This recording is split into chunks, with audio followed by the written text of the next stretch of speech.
What's up, guys? William Bush. We are just now on our way to go see the Ghostbusters release here in the theaters. We are going to Bloomington, Illinois, Galaxy 14, if I'm not mistaken. This was posted on the Reploidproductions Facebook group page. So if you want to know about movies and things we're going to, so you guys can talk with us or whatnot in person, you should go to the group page. You know, that only makes sense. We are headed out there because Ghostbusters is a huge, huge, huge event, and because we lost one of the actors. It is kind of a tribute. It was important to get out to this movie. I feel like we did a podcast to Harold Ramis, and I hope that we did some justice there. We went over his career and talked about everything that he was in, everything he wrote, but since he's died, it has been kind of an anchoring of mine. I really want to get out and just see some of his work, and even though I could see things on the TV, I'm not going to see anything that he's done on the big screen. And then my chance arose, which was the Ghostbusters being re-released. So this is a big deal, and we're headed out there right now, and I've got two things. One, I'm looking forward to talking about the movie and what it was like to see it on the big screen when we finally get there. And another thing, there's a collector which I'm going to be meeting that's there, and he actually has Proton Packs and things like that. I'm going to interview him and check out some of his toys. So I guess I'll talk at you when we get there.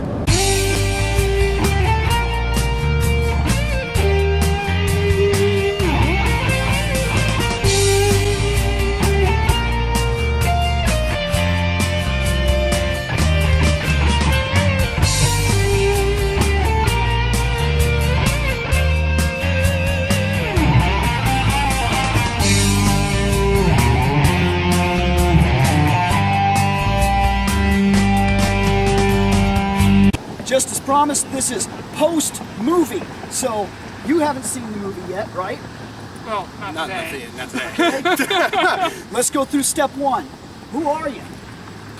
Shane McCree, proto guy. Scott Action Jackson. Your name is tough, dude. Sure with the nickname. James Bria, Artemis. Ian Dolinsky? Yeah, I don't know. All right. You've seen it. Yeah. Was it worth seeing it? Now, let's get this part out of the way real quick. The screen's a little bigger than your average screening. A touch, yeah. If I'm not mistaken, their quote was 4.5 elephants tall. Yeah. 4 1/4 wide, yeah. Yeah. Some elephant screens. Definitely So, man, mega. to be, oh man, this was huge for me. This was huge for me. I grew up with this. I remember I watched the videotape until the tape stopped working. I got the DVD. The DVD went bad. I basically got another DVD. I got the Blu-ray. Like, I have an original car that my grandfather got me years ago that's been sitting on my shelf for years. I got the Lego set that was released. I'm hoping like crazy for the new Lego set. Supposedly, there's the possibility of the firehouse. Yeah. I still have my original Kenner. That would be my dream. Now, see, that's what I mean. So this is a big deal. This isn't just some small movie. And let's be honest, you guys are fucking zooted up here, right? So, I mean, you guys aren't no joke on this. No. I So- kind of like to think that Ghostbusters is actually kind of what started the cosplaying revolution we have today. Think so? I think A so. lot of it did, because the first thing you saw was a lot of Proton Packs, and then after Proton Packs, people are like, you know, we could do Stormtrooper armor using the same technology. We can do Mandalorian armor. Right. We can do all kinds of stuff, so... You know, it's acceptable for us to walk around in flight suits wearing stuff. What else can we do? What else can we do? Let's No, push the envelope. it's a nice little theory, actually, and you could be close to spot on. I think there's a couple other things that go into it, but I think it was simple. Like, part of how the show was done in general was to make everything seem cheap because they were supposed to have no money.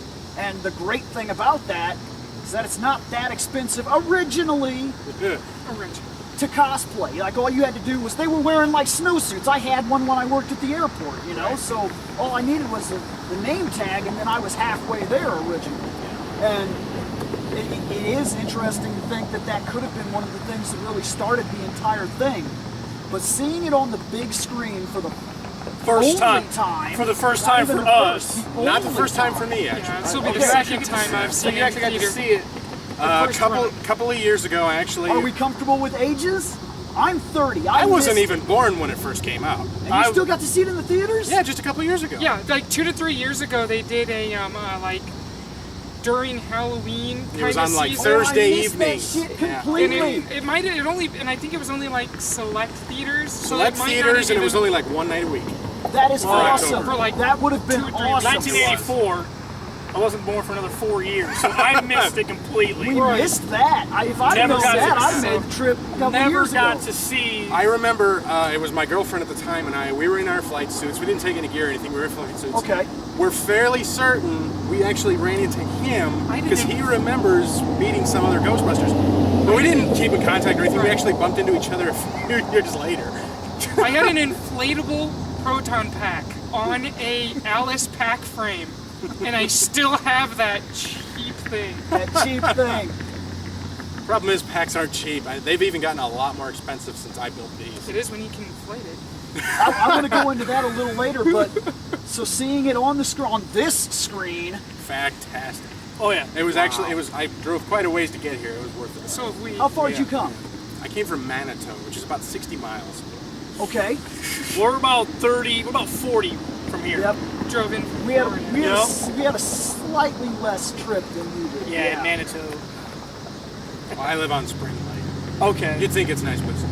It's nice, but it's not. But no, it was worth the trip. Oh, yeah. I mean, even if they were showing this in Chicago only, I would have taken the bus there. Road trip. I would have contemplated. Yeah. Well, I said gotta be on the honest. page I had a piece of space for 3 people. Yeah, you did. So, then what are you guys thinking then? What was it like? Seeing it on the big screen with the surround sound, hearing the Proton Packs fire up with all that power behind them is just unbelievable. And the sound was awesome. So they remastered it pretty good. It's Oh yeah. There's You one. know how they botched Time Bandits? They didn't do that to this movie. There was only one part that bothered me, and it was towards the very beginning after the first 15 minutes played. The voices fell out of sync by it was like by half a second, but it was enough where I've done so much editing over the years that when the sound isn't working, like my eyes caught it immediately, and I even said out loud, but I didn't mean to, but I was like, what the fuck? I think it was that library scene when Peter and Ray first came into the library. Oh, Yeah, now I'm it gonna starts be to looking fall for it. out of Yeah, sync. now I'll be looking for it. And then after a while, they got it back on track, and I was like, okay. Well, you got to think, man. 30-year-old movie, and they say it's in 4K. Obviously, I couldn't really Okay. see it. You're not gonna see 4K not in a resolution. 30-year-old movie. No. But it does look good, and there were certain details that really popped better than they have before. And I don't know if that's a combination of this and more pretty, or just more pretty. You know? It was pretty. It was worth it. Oh yeah. Oh, some, totally. some of those lines had to be probably redubbed though, because the scene on the top of the building with Ray all covered in marshmallow, shaving cream. It doesn't Yes. even look like his mouth moved, but it's like I think there was weirdness to it, but I think that was more you notice it on the big screen Yeah. because movies do that. Sometimes a line doesn't work, and they'll revoice the line in post, and then they'll edit it in. And I think you can see that more than you've ever been able to. I see noticed it before. one thing, and I'm not sure if it was in the original version, but when the part where they shut down the grid Yes. and everybody's out in the streets with a panic, and when Winston and Ray drive up, Ray would get out of the car, and I seen his mouth move, but he didn't. I couldn't hear any words because he's like, I'm watching for that. because he's one, like, too. oh shit. But Yeah, you he s- says, "Oh shit." But you can see his mouth move, so I knew what he said, but nothing came out. I don't know if it was because it was too loud on the street, Could have been. but or it was just a mess up in the editing or something. I don't know. I would have to watch the older version. Or that- they purposely did that. They could have, That's since it was 30 In order years to Well, old. they did In say order to shit in keep there the in the movie. what was the rating for it anyway? PG. PG. The original rating was PG. because And when I was a kid, I never got the joke. I'm the keymaster, or you get the gatekeeper. I We never were got talking that. about that. I just didn't explained either. it to him. He didn't get. I didn't get it I was either. like, that's an innuendo. And Yeah, he was it like, took me He a- was giving me this weird look, like, what are you What? talking about? It took me a second, but then when she said it, and then he said it, I'm like, And then yeah. He got it. He got it when the door opened up and she was laying in the chair, and he was like, yeah. and then we were talking about being. I feel real being stupid inside her right and, now. And I also told him about the very first major joke made in the movie, is they say someone should try to talk to it, and they look at Peter. Then they send Peter out to talk to it, and Ray comes up with the idea. He's like, stay close, get her. Well, at the end of the movie, they finally finish that first joke told. When Go get her, he Ray. when he says, you know, he looks over and he's like, somebody's gonna have to talk to her or something like that. And Peter turns around to look at Ray and he's like, go get her, Ray. It's like a reversal. Yeah, it's a Purposely finishing of But that then you joke. know, but then you look at Ray's face, and you know, it's like, and you know he's thinking in his head, did you just hold a grudge? Yeah, he knew instantly. He was like, come on, I deserve man. that. Oh man, I'm sorry, I made you try to catch a ghost with your bare hands. So I don't want to throw you out of your timing here, because you got to go see this, man. This is worth it. Every part of this is You worth want to it. go get the, So get the ticket line. let's move to your toys. And Toys? where are you guys from? Because if I'm not mistaken, there's a website that you deal through or something like that, or rather much. Let's hope we don't get stuck in that, what I just heard. We were originally in Joliet, and we called ourselves Ghostbusters Joliet section. I moved down here, and we changed it all around to be Ghostbusters Peoria. Okay, so you guys are kind of like a group page organization, or Yeah, kind of.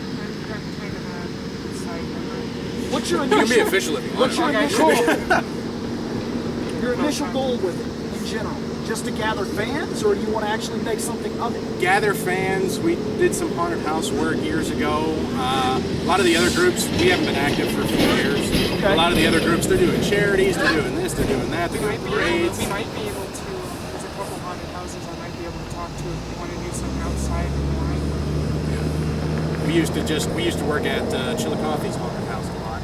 Cool. Three Sisters Park, and we would just kind of wander around, interact with the crowds and stuff, just kind of a thing to keep the lines, not so boring and Right. long, because they used to be really long there. And that's awesome. Actually, we did a couple of little videos when I first installed the roof unit siren into the original car.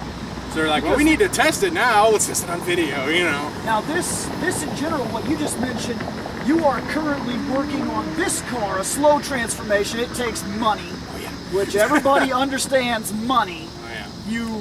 Money's like something everybody wants and nobody has.